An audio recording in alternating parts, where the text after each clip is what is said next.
tous, j'espère que vous allez bien. Je suis ravie de vous retrouver aujourd'hui dans une nouvelle vidéo afin de vous présenter ma sélection de sorties livresques pour le mois de mai.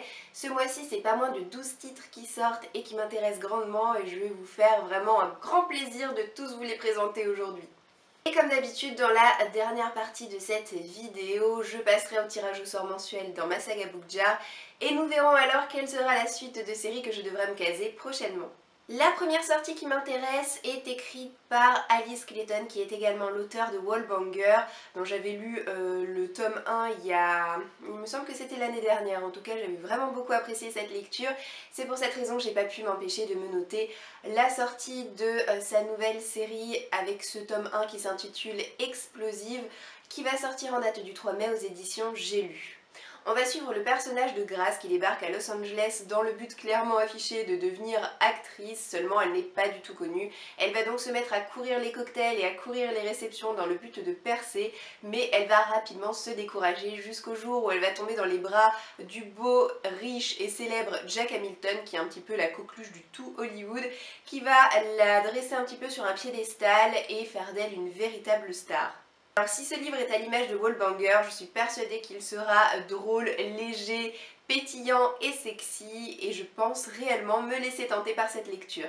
Je me suis également noté la sortie de la nouvelle série de Cassandra Clare, The Mortal Instruments Renaissance, qui va sortir aux éditions PKJ en date du 4 mai. Alors en ce qui concerne sa première série, je suis presque à jour, il doit me rester simplement les 2 derniers tomes à lire. C'est une série que j'apprécie beaucoup, c'est pour cette raison que je n'ai pas pu m'empêcher de me noter la sortie de cette nouvelle série qui se passe, il me semble, quelques années après les événements de sa série principale. On n'est plus à New York, on est à Los Angeles, on suit un tout nouveau groupe de chasseurs d'ombres. Et étant donné que c'est vraiment une mythologie, un univers qui me parle beaucoup, je pense me laisser tenter également par cette sortie. Bon alors si vous entendez des petits bruits, c'est tout simplement parce que Simba est en train de se faire ses dents sur son nouveau joujou, donc pas d'inquiétude. On se calme là-bas, on se calme. C'est bien, bon lapin. Toujours en date du 4 et également aux éditions Pocket Jeunesse sortira le tome 2 de la trilogie La Déferlante. C'est un livre écrit par Michael Buckley, l'histoire se passe à Coney Island et il y a 3 ans, il y a des créatures assez étranges qui sont sorties de la mer et qui se prénomment les alphas. 3 ans plus tard, ils essaient toujours par tous les moyens de s'intégrer aux humains, mais ça ne se fait vraiment pas sans mal, étant donné qu'il y a énormément de tensions et de préjugés de part et d'autre. Alors je possède le premier tome dans ma pile à lire depuis presque sa sortie. C'est un livre qui me tente énormément, dont je n'ai pas encore réussi à me caser la lecture. J'ai l'impression que la sortie du premier tome s'était fait relativement discrète, en dépit du fait que les avis que je vois à peu près fleurir un peu partout sur la blogo se révèlent très positifs. J'espère que la sortie de ce tome 2 me motivera à lire le premier tome.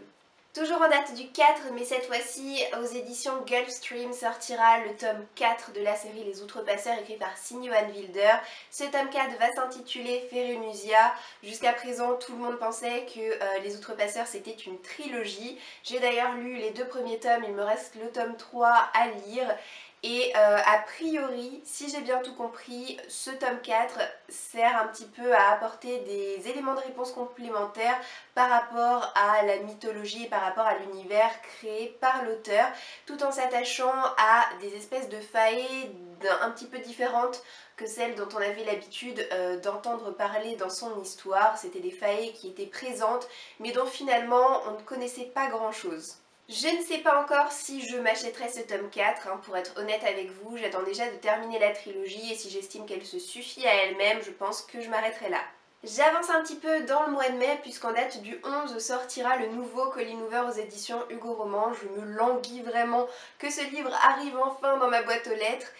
Je ne pourrais pas vous dire de quoi parle cette histoire parce que concrètement je ne le sais pas, je ne veux pas le savoir. Depuis que je me suis fait spoiler un livre de cet auteur au détour d'une chronique, je me suis dit c'est terminé parce qu'en fait c'est l'une de mes auteurs de romance contemporaine préférées qui a pour habitude de nous servir sur des plateaux d'argent des twists absolument incroyables et parfois même improbables.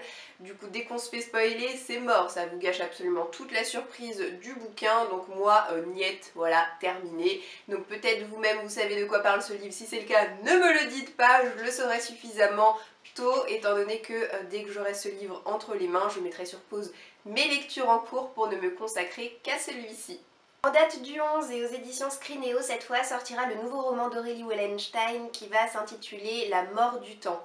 Alors dans cette histoire, il y a un séisme temporel qui a ravagé la Terre, mélangeant les époques entre elles. Calista, l'héroïne de cette histoire, va commencer un long périple à pied dans le but de récupérer sa meilleure amie qui est restée dans l'est de la France, mais ce faisant, elle va avoir le cataclysme temporel à ses trousses. Elle va être accompagnée pendant son périple d'étranges compagnons issus d'époques historiques différentes. Alors vous le savez, j'aime les histoires de voyage dans le temps parce que j'apprécie particulièrement tout plein de périodes historiques diverses et variées, donc ce livre ne peut que me plaire. Je l'aurai bientôt en ma possession étant donné que je fais partie du club des lecteurs Scrinéo pour cette année 2017 et je me languis vraiment de pouvoir mettre le nez dedans. Aurélie Wellenstein, c'est également l'auteur du Roi des Fauves et des Loups Chantants, deux romans que je ne possède pas, que je n'ai pas lus mais qui me tentent énormément. Et il y a d'ailleurs moyen que j'achète l'un des deux, si ce n'est les deux, lorsque je me rendrai aux Imaginales à la fin du mois. Le 17 mai sortira aux éditions Castlemore Genesis, qui est le premier tome de la nouvelle série écrit par Claudia Gray.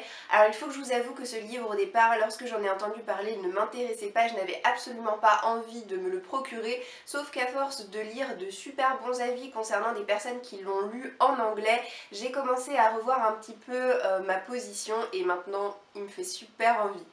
C'est une histoire qui se passe dans l'espace et en gros ça va être l'histoire d'amour entre une humaine et un robot qui sont censés être ennemis. Je n'en sais pas plus mais comme je vous l'ai dit, à force de voir de super bons avis, forcément, en bon mouton que je suis, ça me donne envie de m'y pencher d'un peu plus près. J'attendrai quand même les premiers avis des personnes qui auront l'opportunité de lire ce livre à sa sortie en français et puis je me déciderai si je me le procure ou pas. Le 18 mai sortira La Lectrice, qui est le premier tome d'une nouvelle trilogie qui va sortir dans la collection R de Robert Laffont, écrite par Tracy Chee. C'est un livre qui a été un best-seller aux États-Unis. Tout ce que je peux vous dire par rapport à cet univers, c'est qu'on est dans un monde où personne ne sait lire. Voilà, oui, apparemment ça existe dans cet univers-là en tout cas. Et l'héroïne va devoir démarrer une quête de vérité et de vengeance. Le résumé au dos du livre est très succinct, on n'en sait guère plus, mais apparemment c'est une véritable trilogie phénomène et c'est également un premier roman de la part de l'auteur et le fait que ça ait trait au livre, ça me donne très envie de m'y pencher. Je passe au 19 mai avec la sortie du tome 10 de Charlie Davidson écrit par Darinda Jones aux éditions Milady. Bon, est-ce qu'il faut vraiment que je vous représente Charlie Davidson ou vous avez compris? Je vais quand même vous la représenter brièvement. Charlie Davidson, c'est l'une de mes séries Beat-Lit favorites, tout simplement parce que le personnage de Charlie est hyper drôle, hyper bien travaillé et l'univers mis en place par l'auteur me plaît énormément. En gros, Charlie Davidson, c'est la faucheuse, elle a la capacité de voir des fantômes et de les faire passer à travers son corps qui est un portail afin qu'il gagne l'au-delà. Mais en plus de ça, dans la vie, elle est détective privée et il lui arrive toujours tout un tas de catastrophes impossibles. C'est un réel plaisir de la suivre dans ses aventures. Récemment, je me suis mise à relire toute la série. Enfin non, récemment, non, ça fait à peu près 2 ans. Mais étant donné que j'ai à chaque fois les tomes de cette série dans ma saga Book Jar et que je les pioche une fois par mois et qu'il y a plein d'autres livres dans ma saga Book Jar, autant vous dire que je ne pioche pas souvent cette série. Ce qui fait que j'ai tendance à stagner un petit peu, mais je crois que j'ai relu il n'y a pas très longtemps le tome 5 pour vous dire à peu près où est-ce que j'en suis.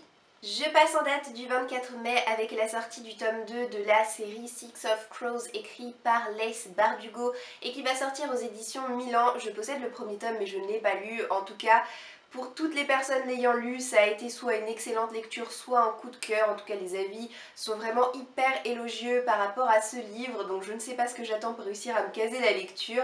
Certainement une bonne opportunité. En tout cas, dans cette histoire, on suit Kaz qui est un voleur qui va se voir confier une mission un petit peu impossible, mais s'il réussit à en venir à bout, il deviendra riche. Donc pour ce faire, il va réunir un petit peu une équipe de choc autour de lui, 5 dangereux hors la loi, et en tout, ils vont donc être 6 à essayer de sauver le monde si toutefois ils réussissent à ne pas s'entretuer avant. L'avant-dernière sortie que j'ai à vous présenter aujourd'hui, c'est Les Rumeurs d'Issar. Ça va sortir le 24 mai aux éditions Hachette. C'est un livre écrit par Marie Caillé qui met en scène un univers très intéressant et prometteur dans le sens où certains humains, des élus, donnent naissance à des animaux mystiques. et qui s'appellent des anges dans le sens où ils protègent leurs propriétaires et une espèce de lien indéfectible va naître entre l'humain et son animal. Et Jan, 16 ans, est l'un de ses élus, il travaille dans un magasin de tapis volants et lui aussi va donner naissance à un animal, sauf que voilà, son animal est vraiment tout minuscule, il a un caractère épouvantable, il va se demander un petit peu ce qui se passe. Je n'en sais pas plus, mais rien que le fait de savoir ça, je trouve ça très intéressant et la couverture est particulièrement jolie, donc ça fait que tout cet ensemble m'intrigue beaucoup. Enfin, le 25 mai sortira le tome 2 de Les Mystères de l'Arispem, écrit par Lucie Pierapajot aux éditions Gallimard. Lucie Pierapajot, c'est tout simplement la gagnante du deuxième concours du premier roman organisé par les éditions Gallimard, tout en sachant que la première gagnante de ce concours a été Christelle Dabos avec son livre La Passe Miroir. Cette histoire est en réalité une uchronie qui réécrit un petit peu l'histoire parisienne de 1899. Paris est devenu une cité-État dans laquelle les bouchers représentent la caste principale de la société. On a un univers un petit peu historique et un petit peu steampunk qui me tente énormément. J'espère vraiment avoir l'occasion de me caser la lecture du premier tome sous peu parce qu'il m'intrigue vraiment beaucoup. Ça y est, j'ai fini de vous présenter les 12 livres qui vont sortir au mois de mai et qui me tentent beaucoup. Le mois de mai va être vraiment très intense niveau sortie livresque. N'hésitez pas à me dire en commentaire si vous êtes intéressé par certains des livres que j'ai pu vous présenter aujourd'hui ou si au contraire il y en a d'autres que je n'ai pas mentionnés mais qui vous tentent beaucoup. Quant à moi, je passe rapidement à la dernière partie de cette vidéo qui est le tirage au sort dans ma saga Book Jar. Nous allons voir ensemble quelle sera la suite de série dont je vais pouvoir me caser la lecture prochainement. Non, non, non, Simba, c'est non. Non. Attends, tu te fous de ma gueule ou quoi? L'autre, il mange sa maison, quoi. Je veux dire, non, mon gars, si tu continues comme ça, tu vas être SDF. Alors, ça diminue, mais ça diminue moins vite que prévu, étant donné que le mois dernier, j'avais perdu ma saga Book Jar qui était au fin fond de ma voiture. Bref, ce qui fait que je n'avais pas pu tirer au sort de petits papiers. Et là, pour vous dire vrai, je viens juste de terminer mon précédent tirage au sort dans ma saga Book Jar, c'est-à-dire un papier que j'ai tiré au sort il y a 2 mois. Voilà, c'est la honte. Donc moi j'avais convenu qu'en 2017 j'allais tirer au sort tous les mois 2 papiers et en réalité... Allez, soyons fous, je vais quand même en tirer 2.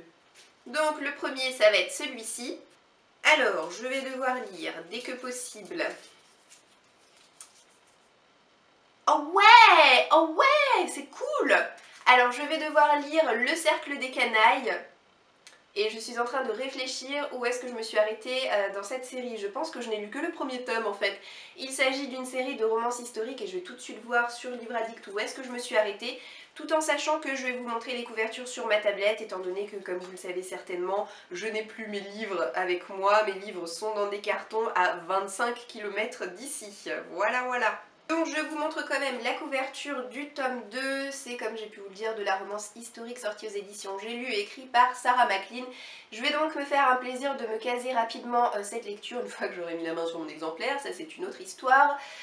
D'autant que voilà, ce genre de livre ça se lit toujours hyper vite, donc je suis vraiment contente de ce tirage. Et je passe rapidement au deuxième tirage. Hop, je vais prendre celui-là.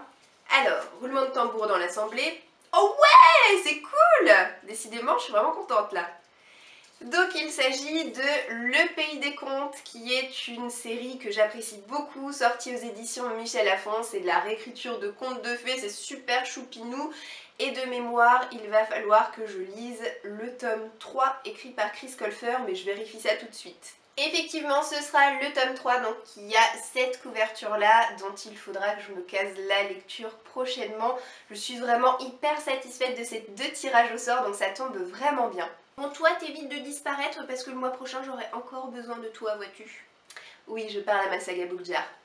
Cette vidéo est maintenant terminée, j'espère qu'elle vous aura plu. Je vous souhaite de passer une très bonne journée et je vous dis à très bientôt dans une prochaine vidéo. Ciao, ciao!